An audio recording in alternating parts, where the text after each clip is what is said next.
Sikilizeni kwa dakika moja, alafu baadaye nije nitoe majibu. Sikiliza. Jamani, mimi kila siku nikiongea Ukristo sio dini, ni biashara. Watu wale wanatolewa mapepo kanisani, wale ni waongo. Hamna mtu anaweza kutoa pepo kwa jina la Yesu. Wale wote ni manabii wa uongo. Yesu katika 24 Mathayo anasema atatokea makristo wa uongo na manabii wa uongo. Manabii wa uongo wale wanawatoa watu mapepo. Makristo wa uongo ile mikristo inadondoka nasema imetolewa pepo. Mimi kila siku nasema Ukristo sio dini, ni dili. 7:21 Mathayo Yesu anasema sio kila mtu anitaye Bwana, Bwana Yesu ataingia katika ufalme wa mbingu. Bali wengi siku hiyo watanita Bwana, wataniuliza tukutoa nabii kwa atukufanya nabii kwa jina lako na tukutoa mapepo kwa jina lako. Ndipo mimi Yesu nitakapoambia ondokeni kwangu siwajui mtokako, nyinyi ni wafanyaji wa udhalimu. Mnatoaje mapepo kwa jina langu? Mimi mwenyewe siwezi kutenda neno lolote ila kwa uwezo wa Mungu. Kwa hiyo wale wote wale wanapangwa, wale wanaodondoka makanisani wanapangwa.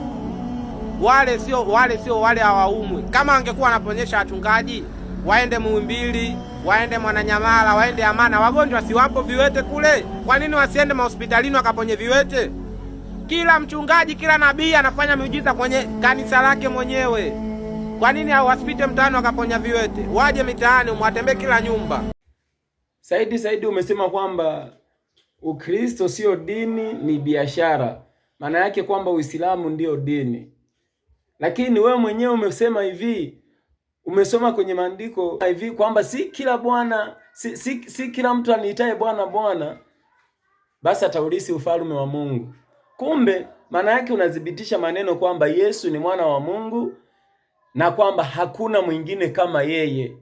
Umeona? Kwa sababu wewe umesema kwamba hiyo maandiko ni ya siku za mwisho, ya kwamba Bwana hatukutoa mapepo kwa jina lako. Bwana hatukufanya miujiza kwa jina lako. Kwa kumbe maana yake umeshaona kabisa ya kwamba Yesu ndiye mwana wa Mungu. Labda nataka nikuulize wewe kwamba je, Muhammad wapi ambapo ameshasema kwamba siku za mwisho atasema hivyo kama Yesu ambavyo atasema kwamba hatukutoa mapepo kwa jina lako?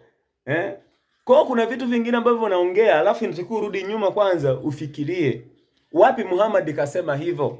Na je, kama Ukristo sio dini na Uislamu ni dini, haya tuambie. Wapi maandiko yamesema kwamba Uislamu siku za mwisho ndio utakaosimama kama Yesu ambavyo amesimama? Kwa sababu Yesu ndio Kristo na wao wamesema kwamba siku za mwisho. Hivyo umeshaona hapo? Alafu wao unasema kwamba mapepo ni ya uongo, kwamba wanapangwa. Lakini ngoja nikwambie, Marko 16:15 inasema akawaambia, enendeni ulimwenguni mote mkahubiri Injili kwa kila kiumbe. Aaminie atabatizwa, asiyeamini atahukumiwa. Na ishara hizi zitafatana na hao waaminio, kwa jina langu watatoa pepo, watasema kwa lugha mpya. Jifikirie akili kumkichwa.